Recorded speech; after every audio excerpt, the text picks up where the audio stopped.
ಧರ್ಮಸ್ಥಳ ಬಗ್ಗೆ ಸುಳ್ಳು ಆರೋಪ ಮಾಡುತ್ತಿರುವವರ ಮೇಲೆ ಕಠಿಣ ಕ್ರಮ ಕೈಗೊಳ್ಳಬೇಕೆಂದು ಆಗ್ರಹಿಸಿ ಅಳ್ನಾವರದಲ್ಲಿ ಪ್ರತಿಭಟನೆ ನಡೆಯಿತು. ಧರ್ಮಸ್ಥಳ ವಿರುದ್ಧ ಅಪಪ್ರಚಾರ ಮಾಡುವವರ ವಿರುದ್ಧ ಕಠಿಣ ಕ್ರಮ ಜರುಗಿಸಿ. ಅಳ್ನಾವರ, ಧಾರವಾಡ ಪವಿತ್ರ ಧಾರ್ಮಿಕ ಕ್ಷೇತ್ರವಾದ ಧರ್ಮಸ್ಥಳ ಕುರಿತು ಅಪಪ್ರಚಾರ ನಡೆಸುತ್ತಿದ್ದು, ಭಕ್ತರ ಭಾವನೆಗಳಿಗೆ ಧಕ್ಕೆಯನ್ನುಂಟು ಮಾಡುವ ಷಡ್ಯಂತ್ರ ನಡೆಸಿರುವ ಯಾರೇ ಇರಲಿ, ಎಷ್ಟೇ ಪ್ರಭಾವಿಗಳಿರಲಿ ಕೂಡಲೇ ಅವರ ವಿರುದ್ಧ ಕಠಿಣ ಕಾನೂನು ಕ್ರಮ ಜರುಗಿಸಬೇಕು ಎಂದು ಒತ್ತಾಯಿಸಿ ತಾಲ್ಲೂಕಿನ ಭಕ್ತವೃಂದದಿಂದ ಪಟ್ಟಣದಲ್ಲಿ ಬೃಹತ್ ಪ್ರತಿಭಟನೆ ನಡೆಸಿ ತಹಶೀಲ್ದಾರ್ ಮೂಲಕ ಸರ್ಕಾರಕ್ಕೆ ಮನವಿ ಸಲ್ಲಿಸಲಾಯಿತು.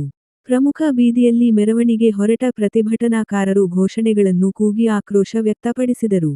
ಭವ್ಯ ಇತಿಹಾಸ ಹೊಂದಿರುವ, ನಾಡಿನ ಕೋಟ್ಯಂತರ ಭಕ್ತರ ಪವಿತ್ರ ಧಾರ್ಮಿಕ ಕ್ಷೇತ್ರ ಶ್ರೀಧರ್ಮಸ್ಥಳದ ಕುರಿತು ಇತ್ತೀಚೆಗೆ ಕೆಲವರು ಅಪಪ್ರಚಾರ ಮಾಡುವ ಮೂಲಕ ಭಕ್ತರಲ್ಲಿ ಗೊಂದಲವನ್ನು ಆಟು ಮಾಡುತ್ತಿದ್ದಾರೆ.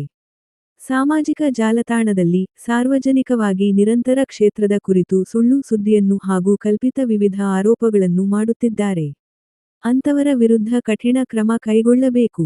ನಿರ್ಲಕ್ಷ್ಯ ವಹಿಸಿದರೆ, ಇದೇ ರೀತಿ ಅಪಪ್ರಚಾರ ಮುಂದುವರೆದರೆ ಪ್ರತಿಭಟನೆ ಸ್ವರೂಪ ಬದಲಾಗಲಿದೆ ಎಂದು ಎಚ್ಚರಿಸಿದರು. ನೇತೃತ್ವ ವಹಿಸಿದ್ದ ಸಾಮಾಜಿಕ ಚಿಂತಕ ಮಹಾದೇವ ಸಾಗರೇಕರ ಮತ್ತು ಜೈನ ಸಮಾಜದ ಮುಖಂಡ ಭರತೇಶ ಪಾಟೀಲ ಮಾತನಾಡಿ, ಭಕ್ತಿ ದಾಸೋಹ, ಅಕ್ಷರ ದಾಸೋಹ, ಅನ್ನ ದಾಸೋಹ, ಆರೋಗ್ಯ ಭಾಗ್ಯವನ್ನು ಒದಗಿಸುವ ಧರ್ಮಸ್ಥಳ ಕ್ಷೇತ್ರ ಬಗ್ಗೆ ಸಹಿಸದ ಕೆಲವರು ಸುಳ್ಳು ಮತ್ತು ಅಪಪ್ರಚಾರ ಮಾಡುವ ಮೂಲಕ ಸಮಾಜವನ್ನು, ಧರ್ಮವನ್ನು ಒಡೆಯುವ ಕೆಲಸ ಮಾಡುತ್ತಿದ್ದು, ಕ್ಷೇತ್ರವನ್ನು ತಮ್ಮ ಹಿಡಿತಕ್ಕೆ ತೆಗೆದುಕೊಳ್ಳುವ ಹುನ್ನಾರವೂ ಇದರಲ್ಲಡಗಿದೆ ಎಂದು ಆರೋಪಿಸಿದರು.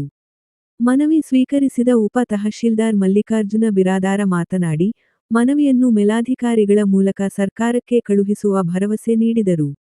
ಪುಂಡಲೀಕ ಪಾರ್ದಿ, ಶಿವಾಜಿ ಡೊಳ್ಳಿನ, ಸಂದೀಪ ಪಾಟೀಲ, ರಾಜು ಕರ್ಲೆಕರ, ಸುಮಂಗಲ ಸೊಪ್ಪಿ, ಯಲ್ಲಾರಿ ಹುಬ್ಳಿಕರ, ಪ್ರವೀಣ ಪವಾರ, ಅಜಿತ್ ಬೆಡ್ದೂರ, ನಾಗರಾಜ ಬುಡರಕಟ್ಟಿ, ರೇಖಾ ಕಲಘಟಗಿ, ಸಂತೋಷ ಪೂಜಾರಿ, ಉದಯಕುಮಾರ ಇನಾಮದಾರ, ಮಲ್ಲಿಕಾರ್ಜುನ ಕಲ್ಲೂರ, ರಾಜು ಬೆಂಡಿಗೇರಿ, ಪ್ರಕಾಶ ಗಾಣಿಗೇರ ಇದ್ದರು. ಅವಹೇಳನಕಾರಿ ಅಪಪ್ರಚಾರವನ್ನು ಸಮಾಜದ ಒಂದು ವರ್ಗವು ನಂಬಿಕೊಂಡು ಸಹಕರಿಸುವುದು ಮತ್ತು ಧರ್ಮಸ್ಥಳದ ಭಕ್ತರಾದ ನಮ್ಮನ್ನು ಸಮಾಜದಲ್ಲಿ ಕೀಳಾಗಿ ಬಿಂಬಿಸುತ್ತಿರುವುದನ್ನು ಸಹಿಸಲು ಸಾಧ್ಯವಿಲ್ಲ. ಮಹಾದೇವ ಸಾಗರೇಕರ ಹೋರಾಟಗಾರರ ಮುಖ್ಯಸ್ಥ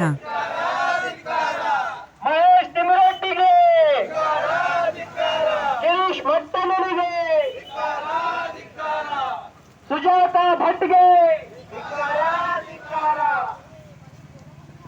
ಪೂಜ್ಯ ಹೆಗಡೆಯವರ ಜೊತೆಗೆ, ಪೂಜ್ಯ ಹೆಗಡೆಯವರ ಜೊತೆಗೆ ನಮ್ಮ ಪೂಜ್ಯರು, ಜೈ ಧರ್ಮಸ್ಥಳ, ಜೈ ಧರ್ಮಸ್ಥಳ.